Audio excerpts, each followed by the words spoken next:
I didn't really have a question. I have a story, I guess, leading up to a question. I woke up really early one day, and I wanted to think of a trip I could go on, something just cheap and easy and quick. And I'm like, I wonder what Abraham's doing. I want to see, what's going on there. And so I went on to the website and checked where the workshops were, and it was 3 weeks later. Today was going to be in Buffalo, an hour from where I live. And I'm pretty sure you haven't been in Buffalo for like a really, really long time. At least I haven't noticed.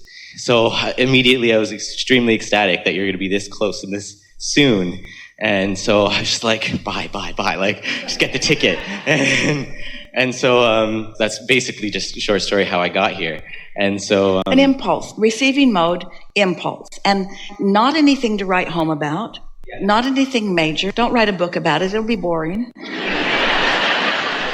I probably could.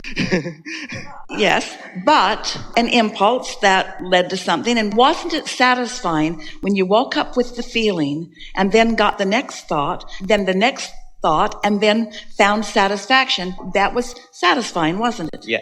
Yeah. And looking back again, also, I could just see the perfect timing of it all. Just the fact that I was just in that spot to think of it at that time. And anyway, so knowing that I was coming here, I'm like, oh God, I really want to be in the hot seat because who doesn't? That person over there doesn't want to. Getting ready to be ready to be ready to be ready to be ready to be ready. And so apparently you're ready. And so I'm thinking to myself, well, what am I going to ask?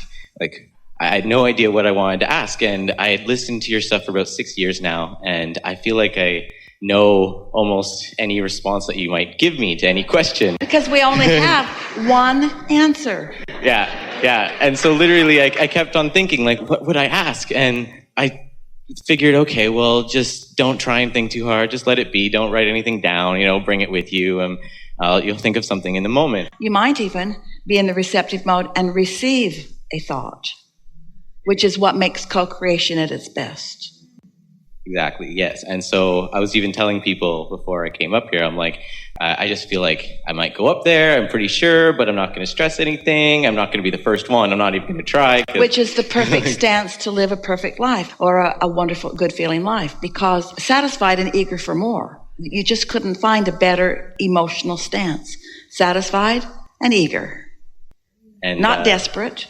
No, I definitely wasn't trying to be desperate in any way. It's just, it would be fun. That was the kind of thought. It'd be fun to be up there. And again, hopefully a question comes to me. So now that I'm here, I still haven't been quite inspired to a thought, but... The reason that we think this is such a good conversation to have is because when you're getting ready to be ready to be ready to be ready, it's satisfying.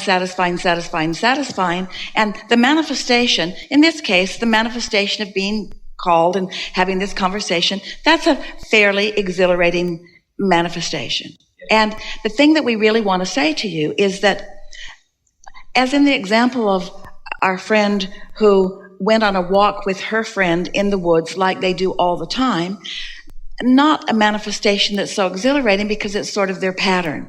Finding a diamond in the bushes is a pretty exhilarating experience. But you got to be on the walk in order to find the diamond. And if she hadn't been ready for that and ready for that and ready for that, it's the vibrational readiness that we're talking about. It's not you figuring out where the right place and the right time are. It's the right vibrational stance. And we are just saying to you, the right vibrational stance is one of happiness, one of satisfaction, which means you got to find some way to feel good anyway. And that's hard for most physical beings because without these things that they want, over here is where things have manifested in our example. And this is where most people are looking. And this is what you're cataloging and pigeonholing and recognizing and showing to each other. And this is what you are spending most of your time thinking about. And in doing so, you're introducing enough resistance with what's there and what's not there that you're not in the receiving mode so that you don't have good timing. So you sort of have to stumble on things, stumble on a diamond in the woods. It's all right to do that. It's all right to stumble on them.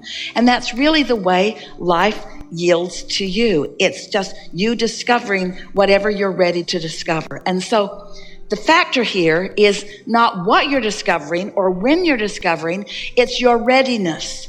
It's your readiness. And your readiness is determined by your emotional state of being.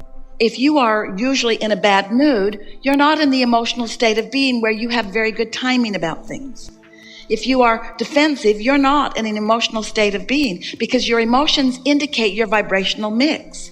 But if you are feeling optimistic, if you're feeling eager, that's why it's so nice. You fall in love and you've got this person that you're focused upon for a little while in positive ways before you get to know each other.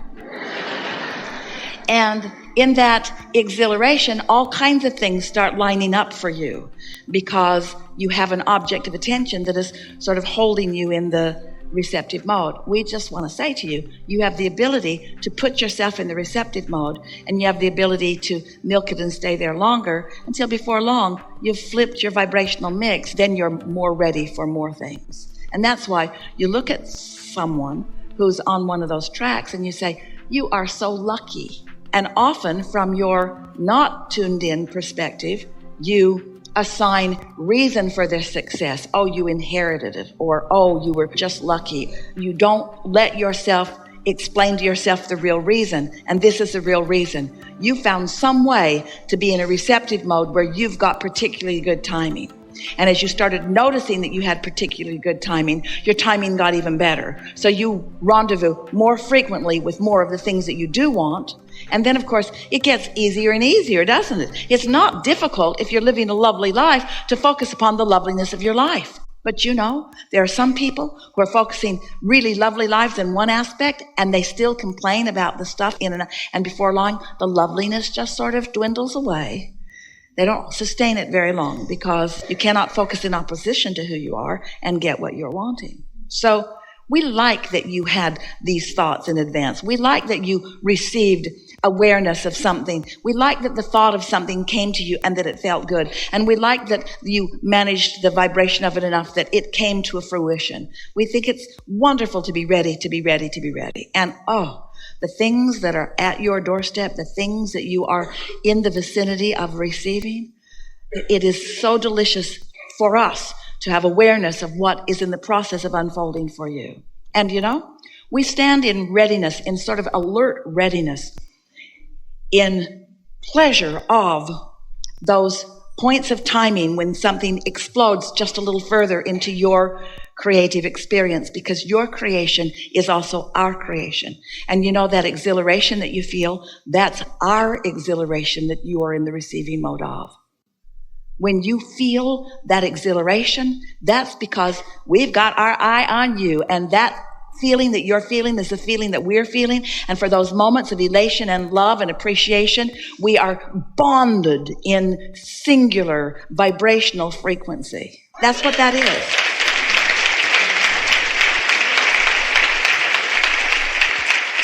I'm almost like shaking from it, but it's funny how you talk about timing so much, and well, today specifically you talk about timing so much. And while you were speaking, it was like I got reminded of a question that I had thought of earlier, but as you're speaking, you're telling the answer of it, and so I don't need to. Because everything that you ask for is always active in your vortex. And so when you're tuned in to this energy of source who has been dwelling with your vortex, then you're in the place where not just the question, but the answer comes fully into your experience. And that's what satisfaction is. In fact, that's only what satisfaction is. Someone could walk up to you and hand you something that you've been wanting, but the satisfaction of it isn't as great. The only place the satisfaction comes from is having an active vibration in your vortex and you having moved yourself vibrationally for the reception of it. So let's say you're really in need of something and somebody takes pity on you and gives it to you. And in the process, they don't mean to, but what they're actually conveying is, I see you cannot do this for yourself, so I'll do it for you. But there's no satisfaction in that. That's where that feeling of entitlement comes from, and where there's just not enough that can be done for you, because no matter how much is being given to you by those around you, you're never satisfied because you didn't line up with what's in your vortex. Satisfaction only comes from life causing you to create it, and then you finding vibrational alignment with it, and then you following your patterns from the receiving mode of witnessing the unfolding of it. That's why there are so many people who have so many things that are not really satisfied, because they're not deliberate about their creation. You, however, can never go back. You now know what it is. You now have the formula for living happily ever after. And it's a good thing that you've got it too. Because in every moment of your life experience, you're going to be asking for something more that hasn't manifested yet. And if you haven't taught yourself how to be satisfied without the full manifestation of it, because you're satisfied with the evolving manifestation of it, then you're always going to be miserable because there's always going to be something else missing, something else missing. It's sort of like all of these things in the queue at different stages of readiness, and you at different stages of receptiveness. And the whole point, hear it, the whole point, we want you to get this.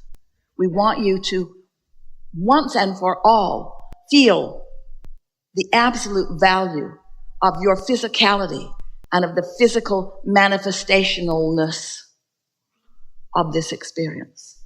You didn't come to meditate and just be happy in the absence of things that you want. But you do have to meditate and be happy in the absence of things that you want in order for them to manifest. But you didn't come to meditate and be happy in the absence of things that you want. You came to experience the full-blown manifestation because this is the leading edge, and it's what we all came for. It's why we are all forward with you here. Can you follow that? But if you get your cart before your horse, if you care so much about a manifestation that you're not vibrationally ready for, then you are in frustration all the time, not letting yourself get into the receptive mode for the next step and the next step and the next step, each one of which can be so satisfying. And others, once you catch the spirit of this and once you start deliberately applying it, others who are physical and around you will watch you in your bliss, and they will wonder what's wrong with you, because what they know you want hasn't come about yet, but you're joyful anyway. And they're only used to seeing people joyful once they get the winning lottery ticket, or once Harmony.com has brought them their true love. They're not used to seeing someone satisfied without the manifestations that they would want if they were you, or that they've heard you speak about. But they will begin to notice that there's a steady unfolding in your experience. And it doesn't take long before all kinds of things are popping into view in your experience. And they will start noticing the faster speed between your identifying of a desire and its full manifestation. And they will begin to say things about you like, wow, that guy seems like I just barely heard him express that for the first time. And I turn around and he's already living the fullness of it. Well, what is your magic? What star were you born under? Why are you receiving all of this luck? And they won't be able to hear you because they're still in that mode of responding to reality in positive and negative ways. But if you really wanted to help them out, you could say, I just figured out how to chill and how to be happy anyway. I just figured out how to be satisfied anyway. And somehow, the more satisfied without that I was, the faster it came. The more satisfied anyway I was. Because satisfaction is tuning to the vibrational frequency of what you want. And dissatisfaction is tuning away from the vibrational frequency of what you want. And if you are dissatisfied, it can unfold. And if you are satisfied, it can. That's the answer. Not only to living happily ever after, but to manifestations coming into your experience where you and others can experience them fully.